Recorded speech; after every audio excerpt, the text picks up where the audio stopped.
Time for Saturday woodworkers repair. Bought this nutcracker to give as a gift, and it came shipped broke. So I took an 1/8 inch drill bit and doctored and drilled out the old dowel, stepped it from an 1/8 to a 3/16. Got a little wood dowel.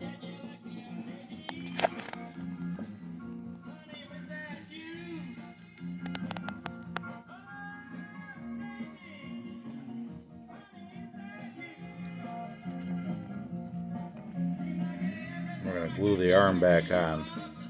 It's kind of top heavy because of this gingerboard. So we're going to have to tape it and prop it during the glue process till it dries. After that, it should be good to go. Wood Repair 100, Saturday morning.